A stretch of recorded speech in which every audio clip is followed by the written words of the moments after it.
2 Coríntios capítulo 10, versículo 3. Há uma razão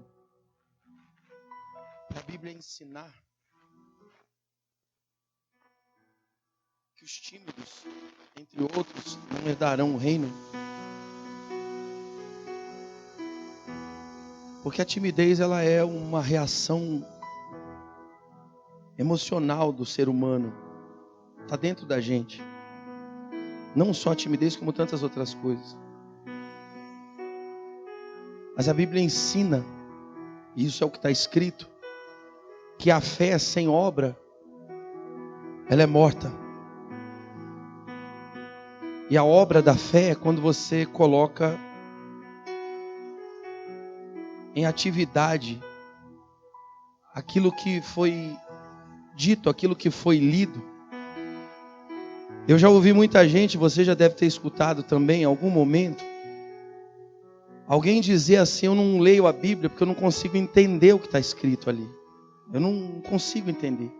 Eu não sei se alguém aqui tem o hábito de ler livros. Eu também não tenho esse hábito. Às vezes me interesso por algumas coisas, mas muito difícil. O que eu leio é a Bíblia. Mas um livro, você precisa abrir ele na primeira página e seguir até a última, para que você entenda o enredo do livro e compreenda a história que está ali, para fazer sentido o final da história.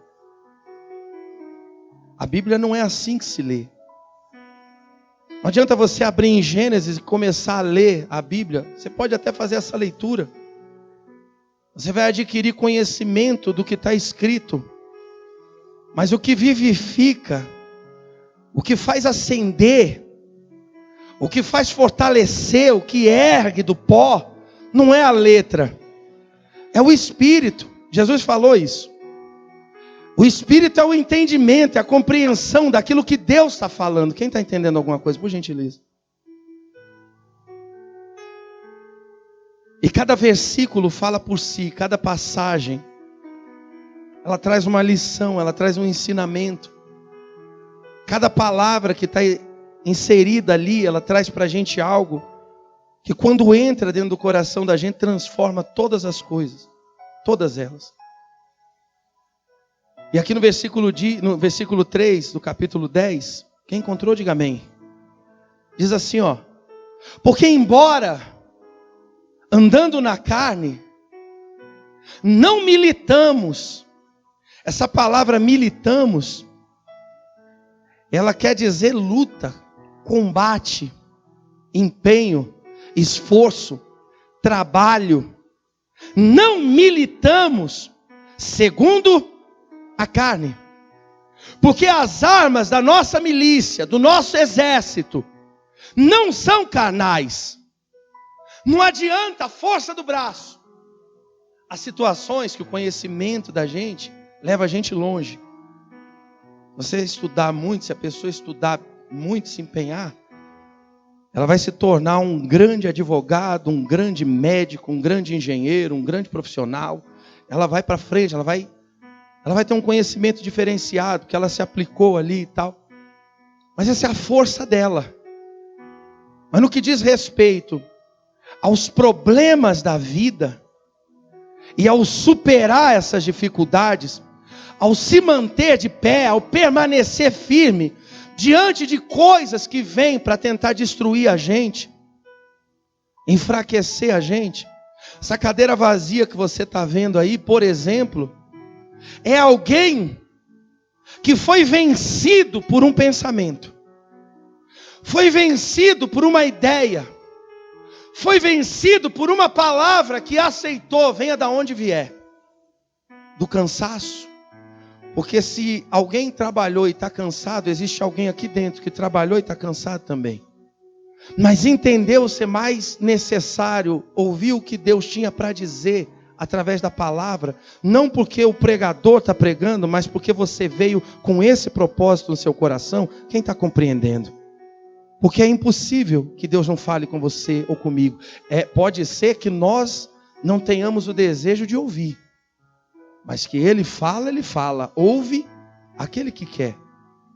E aqui está escrito o seguinte, que embora a gente ande na carne, embora sejamos carne, embora a gente tenha essa infinidade de coisas que nos enfraquece, seja o cansaço, seja o desânimo, seja as razões que pairam na sua cabeça, por causa da infinidade de problemas que você está atravessando, luta dentro do seu casamento, problema no seu trabalho, adversidade na sua saúde, portas que se fecham, dificuldade atrás de dificuldade, luta atrás de luta que você enfrenta.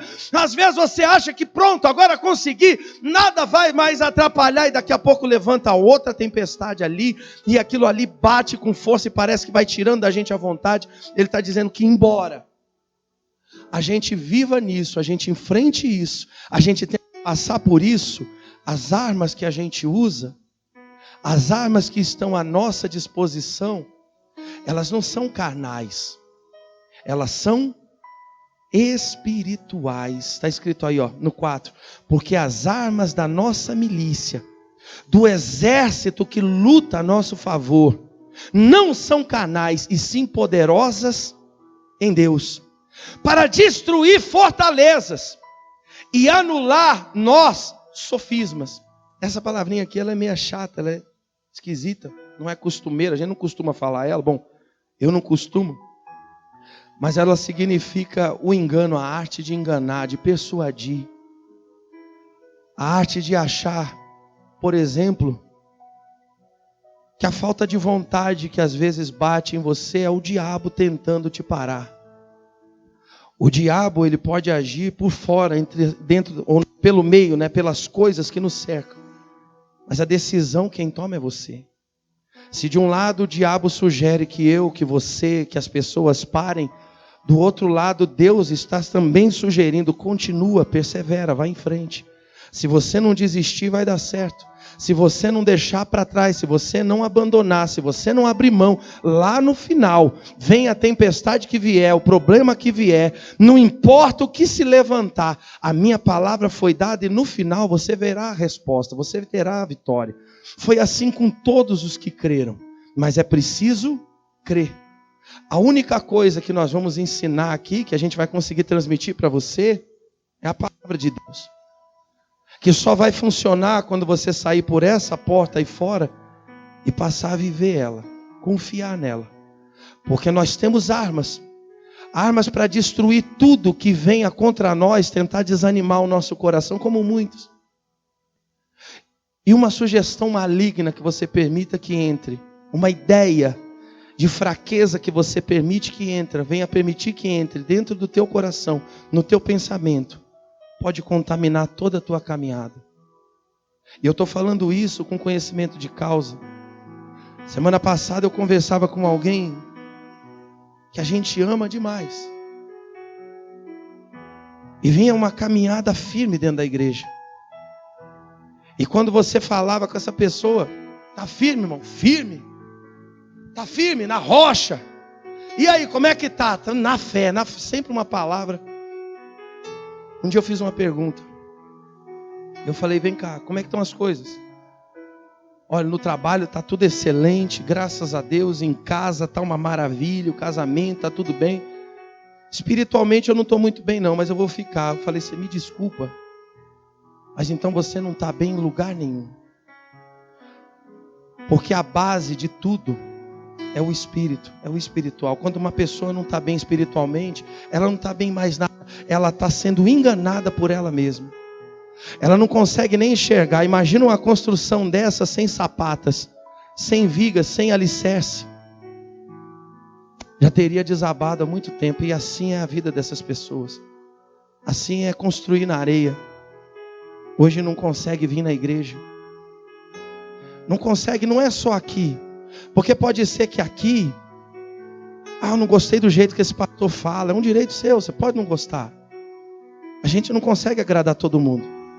Eu gostaria que as pessoas não parassem para olhar como eu falo, e sim o que está sendo dito, para que elas analisassem. Espera um pouco, está falando de um jeito chato, a voz me irrita, o jeito de falar, o jeito de ser, mas deixa eu analisar o que está sendo dito. Porque Jesus falava para muita gente e alguns não gostavam. Alguns não eram muito favoráveis a Jesus, mas um deles admitiu que o que ele falava vinha de Deus e foi visitá-lo na madrugada. Nicodemos, por exemplo. Ele era da sinagoga, mas ele foi obrigado a ir lá e falar: olha, o que você fala vem do alto. Então eu quero que você entenda a palavra. E a palavra está dizendo para mim e para você que a gente vai sentir muita coisa, a gente vai passar por muita coisa. A gente vai ter tempo dentro de nós que a gente não vai ter vontade de fazer nada. Mas nós temos armas que são poderosas. Não através da nossa carne que desanima, que fica aí triste, amargurada, que se decepciona, que se frustra. Mas se a gente olhar para o alto e permanecer firme nesse propósito de confiar, essas armas são poderosas em Deus para destruir qualquer coisa, por maior que seja, por maior que pareça, que esteja diante de nós tentando bloquear a gente de passar. Quem está entendendo, por favor, alguma coisa? É isso que ele está falando. E ele está garantindo essas armas, elas são poderosas em nós. A pergunta é: como anda a tua disposição no Espírito? Como anda a tua vida com Deus dentro do teu coração? A tua oração, a tua entrega, a tua confiança, a tua perseverança. Porque alguns estão desse jeito aí. Não conseguem nem vir na igreja. E quando vem, não vê a hora disso acabar. Porque incomoda. Já não consegue mais ouvir. Quando eu li essa passagem aqui, quando eu estava lendo para vir pregar, me veio na mente uma outra passagem que está lá atrás. Quando a Bíblia conta a história de um cego. Um homem limitado pela sua condição, pela sua deficiência visual.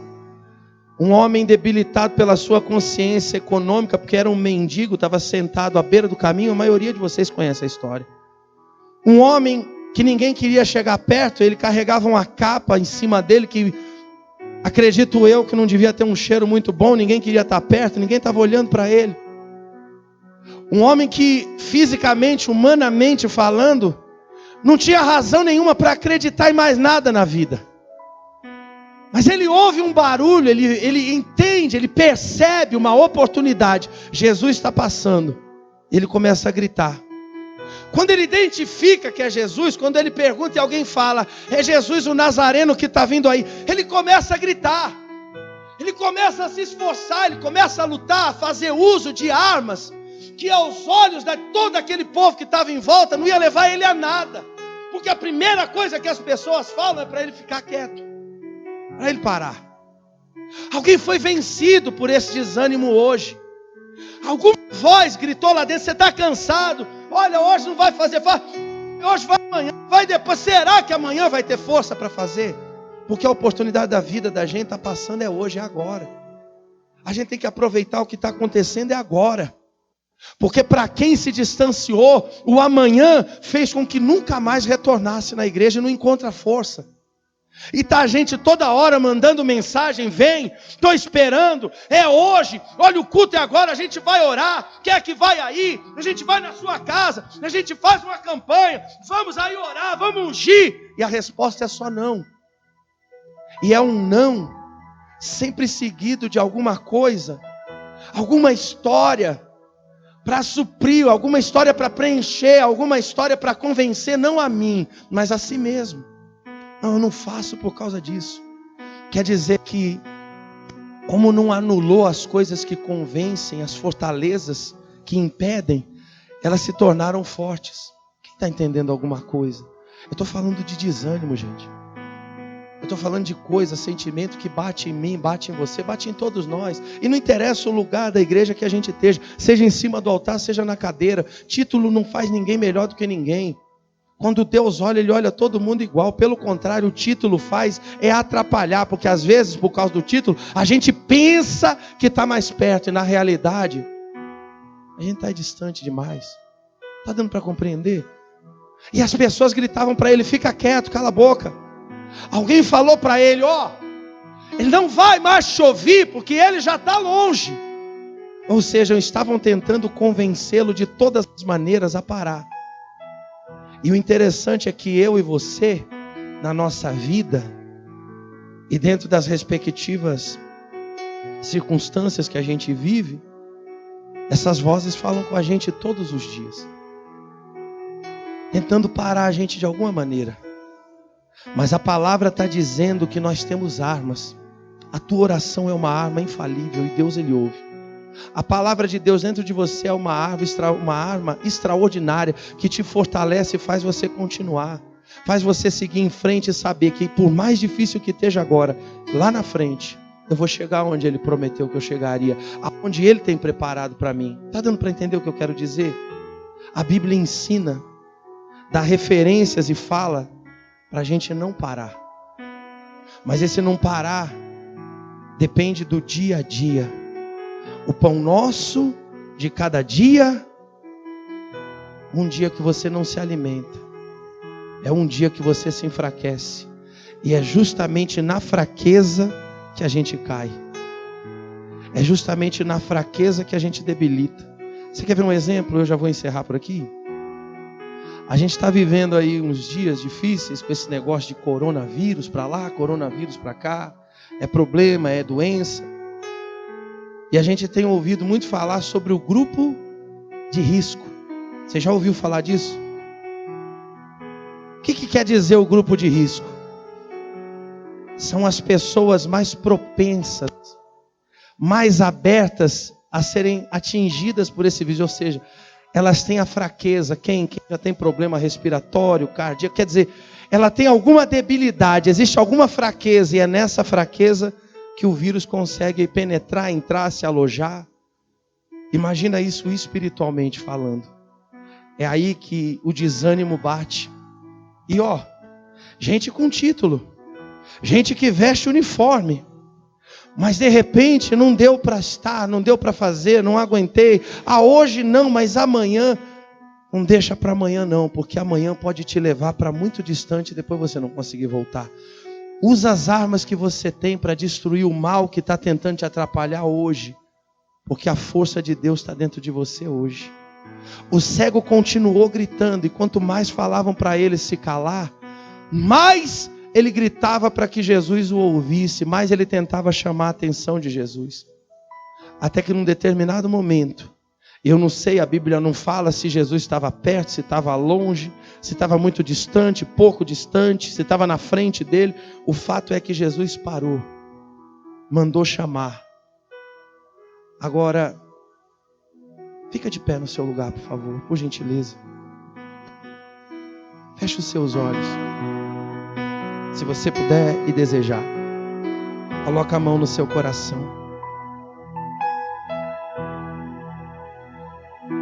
Por que Jesus mandou chamar o cego? Se você puder imaginar a cena bíblica,